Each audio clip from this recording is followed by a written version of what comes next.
Atletico Madrid 2, Barcelona 4. And man, what a match this was. What a match. And this match just proves that Barcelona now is not the same like it used to be like 2 seasons ago, 3 seasons ago. It's not the same. It's completely different. Under Hansi Flick, that's the man who made it all happen. Hansi Flick. The best attacking team in all of Europe, I think, is Barcelona. Like, that's a fact, I think, yeah. That is a fact. The way that we're scoring, the way that we're attacking, everyone in the front is so good. The best attacking team, Barcelona. And all because of Hansi Flick. And the thing is that in this match, we finally get a result that we were looking for in 2 consecutive matches versus Atletico Madrid. The first match which we played this season versus them in our own stadium, we lost to them 2-1. And then the match after that was in the Copa del Rey first leg, in which they scored 2, and then we returned 4, and then they scored 2 again at the end. And the result was 4-4. And to be honest, I thought that why are we not able to beat Atletico Madrid? When Xavi was here, we had a 100% record versus Atletico Madrid. But now it was like we were losing, we were drawing. What was this? But yesterday, everything changed. And of course, guys, in this video, we're going to talk about that match in particular, but also the events that happened in that match and everything else, of course, the goals and everything. So make sure to watch this video till the end. But if you're new here, make sure to subscribe first, and now let's get started. Now, before we get to the goals and everything, guys, let me give you some stats about this match. So, Atletico Madrid had 34 possession throughout the match, and we had 66. So we won in possession. They had 8 shots. From those, 2 were on target, and we had 15 shots and 16 on target. So you can understand how good we were. We were like twice as better than them in this match. And now, let's get to the actual events and the goals that happened in this match. So, guys, the match starts, and then Atletico Madrid and Barcelona both tried to score goals, weren't able to. But in the 45th minute, guys, because before that, there's nothing more special that happened. Like, everyone was trying to score goals, but of course they weren't able to. But in the 45th minute, Griezmann starts to run, and he finds someone who is like 2 to 3 players away. And that was Giuliano Simeone on the right wing. And then he passes it back to Julian Alvarez, who cheekily puts it into the left side of our goal.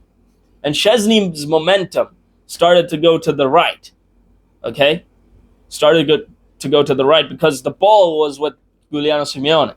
But when he passed it, his momentum started to come this way, but still, it wasn't enough to hold that Julian Alvarez goal. And that was the first goal. After that, of course, there was half time, but we were 1-0 down at the Metropolitano. And of course, after that, guys, both teams desperately trying to score goals at this point. The match was starting to get heated at this point. And of course, in the 60th minute, Sorloth comes in for Alvarez. And Gallagher also comes in for Lino. And then what happens, guys? Sorloth scores a goal in the 70th minute. And this was the second goal of the night, 2-0. Barcelona 2-0 down in the 70th minute. And the way he scored, I don't know if this is any kind of tactic or what, but the way that he positions himself, because he was in an offside position, first of all. But then he saw Gallagher running. Now, the thing is that Gallagher knows that Sorloth is offside, so he didn't give him the pass because it could have been offside. So what Sorloth did, and at this point, there was like 2 defenders, or 1 defender, I don't know. And then Sorloth started to come in an onside position for Gallagher to give him that pass. And eventually he did, and he scored the goal. So that was the second goal of the night. And and this is where our defense started to, shake up a little bit in both goals. And we considered the second goal in the 70th minute. Now at this point, guys, me and a lot of Barcelona fans, I'm very sure that a lot of us thought that we were done for this match. We are going to leave this stadium with a 3-0 loss or 4-0 loss and go home and maybe be third in the La Liga table And yeah, those were the thoughts at this point. But then, after just 2 minutes, Lewandowski scores, and it was a volley. Like he received the ball and just flicked it up and just puts it behind the net. 2-1. And this is when things started to cook now. That's what we call cook, you know? And the match started to go like on the Barcelona side just because of that one goal. And that's the thing, is that goals win games, of course. But when you score a goal like that, it changes the whole game. It changes the mentality of the players. At this point, Barcelona were trying to get that 1 point. Even I, and a lot of Barcelona fans, I believe, they were trying to get that 1 point. And they did. In the 78th minute, Ferran Torres scores a beautiful header, which was assisted by Rafinha. A beautiful header. All Black caught off guard. 2-2 Barcelona. But then, guys, just when you think that Lamine Yamal is going to go quiet in a match like that, he comes over with something very special. In the 92nd minute, he scores a screamer. Which, to be honest, those are not actually called screamers. Those are called silencers. That's what they do. Or shockers or whatever. They're not screamers, because when he scores, people don't scream. People are in shock that what happened. And that the same thing happened yesterday.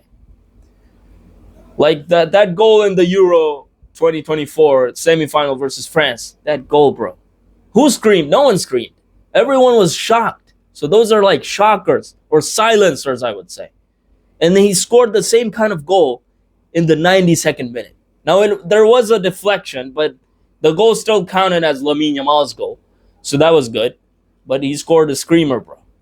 And at this point, Barcelona were having the time of their life. Going 2-0 down and then coming 3-2 up. And to be honest, I was just as like everyone else when he scored. Shocked. Absolutely shocked. Who could have thought? But the game didn't end there, guys. Ferran Torres scored again in the 98th minute, making it 4-2. And this is when the game was absolutely unreachable. It was completely sealed. Ferran Torres sealed the game for Barcelona. 3 points in the bag. Now look at this game, guys. And you see that this Barcelona, who was 2-0 down, went 4-2 up. Just like that. Like, just like in a blink of an eye, you see 4-2, bro. Like, just imagine. This Barcelona is ready. And this is what I said in my previous video in the match of 3-1 Benfica, where we beat Benfica at home. I said that this Barcelona is ready. And it can actually win the Champions League, win the La Liga. Right now, we're on the top of the table with a game in hand. With a game in hand. So even if we got a draw yesterday, if we would have won the next match, we would be on the top. But that didn't happen because we won yesterday. And this is the mentality, bro, that we were looking for in a Barcelona team for so many years now. So many years have passed. We didn't have this kind of mentality. But now, that mentality is back of winning titles. Now we are hungry for titles. And we will win titles. That's what I'm trying to say. But this kid, Lamine Yamal, I just want to say a couple of words for him before ending the video. This kid is providing so much happiness to the team that we're not able to handle, to be honest. Scoring screamers like that at 17 years old is not normal. And of course, they're not called the screamers. They're called silencers or shockers. They're not screamers because people don't scream. People are in shock. What happened?